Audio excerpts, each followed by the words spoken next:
Bonjour à tous. Donc aujourd'hui, je vais vous présenter Matter.js. Donc qu'est-ce que Matter.js? C'est un moteur de physique 2D. Donc qu'est-ce qu'on peut faire avec Matter.js? Eh bien, on peut faire de parfaites collisions comme celle-ci. Pour apprendre les bases de Matter.js, on va essayer ensemble de créer un programme qui va permettre de gérer des collisions simples entre des cercles. Donc au final, à la fin de ce tuto, vous allez réussir à faire ce genre de choses. Donc avant de commencer, il faut savoir que Matter.js gère l'affichage tout seul, mais pour ce tuto, je vais utiliser P5.js car il est plus complet et plus simple à utiliser. Donc comment on va construire ce projet? Alors tout d'abord, on va devoir créer un fichier donc sketch.js. Vous pouvez voir d'ailleurs que j'ai mis déjà les fonctions de base de P5.js. On va avoir besoin d'un fichier HTML qui va donc contenir tous les includes de nos fichiers. Donc ça va être les includes de P5.js, de Matter.js et celui de notre sketch.js. D'ailleurs, j'ai déjà mis le code source de Matter.js dans le dossier libraries. Donc à partir de maintenant, si vous voulez directement avoir ces trois fichiers, vous avez juste à télécharger le projet qui est en description, comme ça on sera au même stade. Donc tout d'abord, on va devoir créer un engine qui va calculer la physique de tous les composants. Donc pour cela, on va faire matter.engine.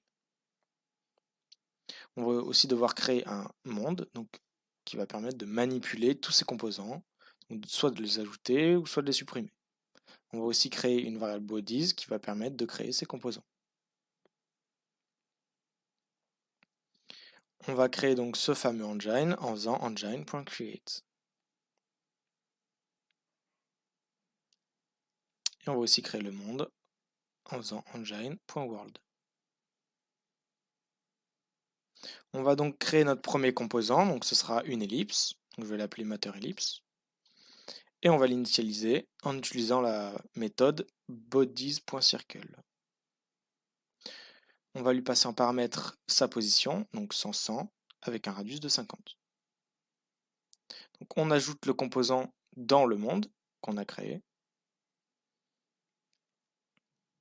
Puis on va lancer l'engine. Dans la fonction draw, on va donc update cet engine. Donc on va recalculer à chaque frame la collision de tous les composants par exemple. Et avec la méthode de P5.js, donc on va afficher une ellipse, donc opposition de l'ellipse. Donc matterEllipse.position.x et matterEllipse.position.y. Et avec son radius de 50. Donc on va tester. On voit que le composant s'affiche et a une gravité. Donc maintenant qu'on en est là, il faudrait créer une fonction permettant de créer facilement des ellipses, donc nos propres ellipses. Donc pour cela, on va directement créer un nouveau fichier, on va l'appeler ellipse.js. Lorsqu'on crée un nouveau fichier, il faut absolument rajouter donc une ligne à notre fichier HTML et inclure donc ce fichier ellipse.js comme ceci.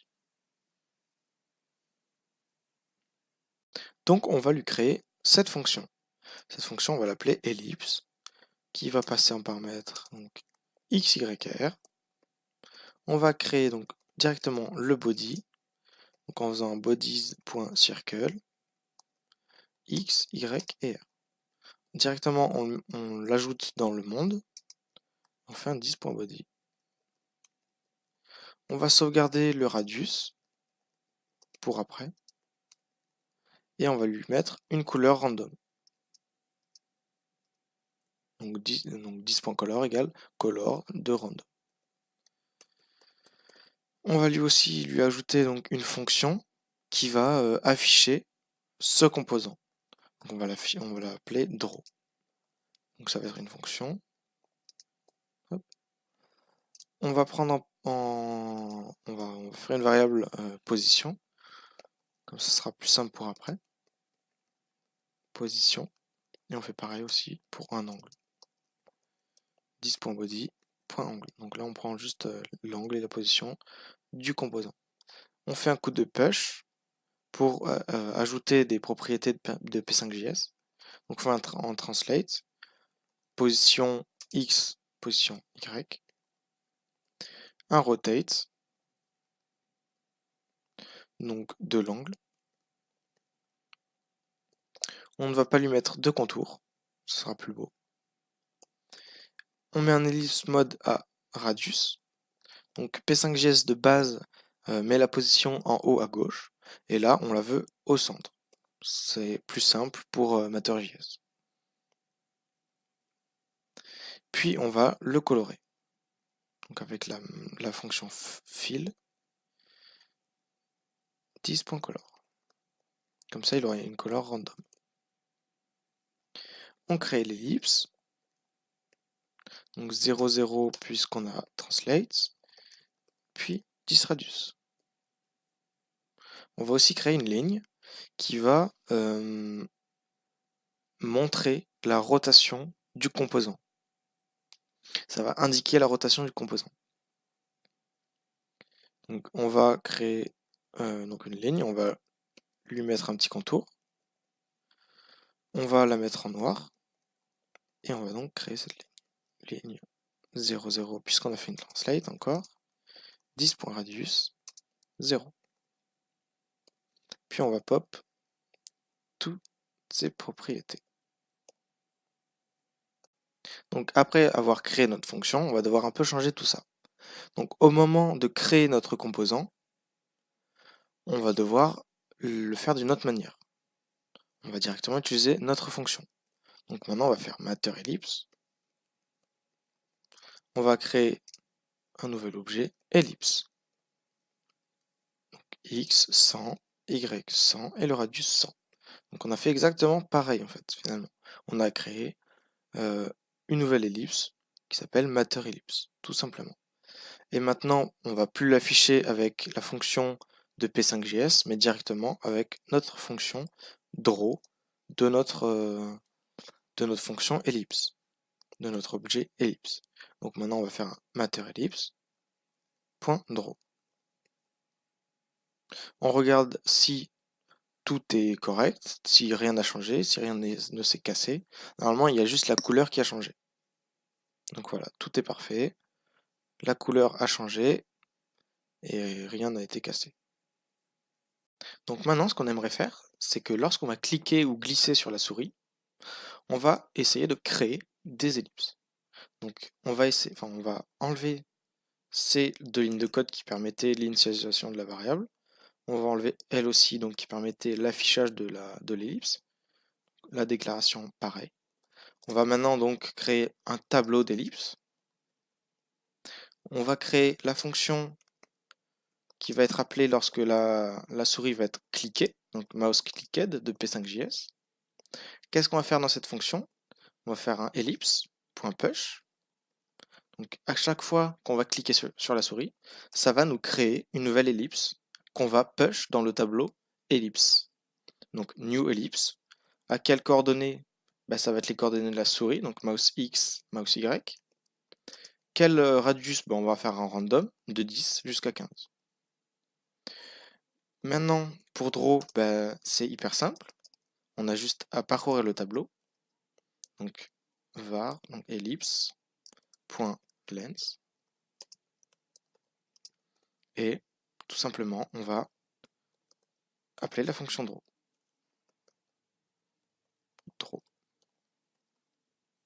Donc maintenant, on regarde si ça marche.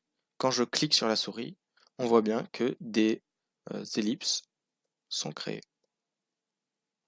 Donc ce qu'on pourrait rajouter aussi, c'est juste une fonction qui, lorsqu'on va drag la souris, ça nous fait exactement pareil que lorsqu'on clique. Donc tout simplement, on va copier cette ligne et on fait un petit F5. Lorsqu'on va drag la souris, ça va nous créer aussi des ellipses. Donc maintenant, on va essayer de créer un sol. Donc on va l'appeler par exemple ground. Pour l'initialiser, on va faire un bodies.rectangle. On va lui mettre les positions 400, 800 avec une largeur de 800 et une hauteur de 100. Donc si on le laisse comme ça, ce composant recevra une gravité. Donc pour contrer ça, il faut lui mettre en paramètre des options. Donc cette variable option, c'est un objet. Donc ça veut dire qu'on peut lui mettre des attributs. Donc si on lui met l'attribut isStatic et qu'on le met à true, le composant qui recevra ces options n'aura plus de gravité. Donc on n'oublie pas de l'ajouter au monde. On va aussi faire un console.log de ce composant pour voir tous les attributs qui le caractérisent. Donc, on va aller dans la fonction draw pour afficher notre sol. Donc, on va faire un push. On va le mettre en gris, donc avec la fonction fill. On va le translate, donc ground.position.x, ground.position.y. On ne va pas lui mettre de contour, donc avec no stroke. On lui met le rect mode au centre, comme avec les ellipses. Et pour afficher le rectangle, on fait donc rect de 0, 0, puisqu'on a fait la translate, de 800 et 100. Et on fait un pop. Donc maintenant, si on va là et qu'on fait un F5, on voit que le sol a bien été créé. On va faire donc un F12 sur Google Chrome. Et on voit donc notre console.log. Donc on voit notre composant avec tous ses attributs. Donc on voit par exemple son angle, sa friction, son inertie, sa masse, sa restitution par exemple. Donc, il y a énormément d'attributs en plus. Donc d'ailleurs j'ai juste rajouté une barre, je vous montre pas comment j'ai fait parce que j'ai fait exactement comme pour le sol. Donc ça donne un petit effet sympathique.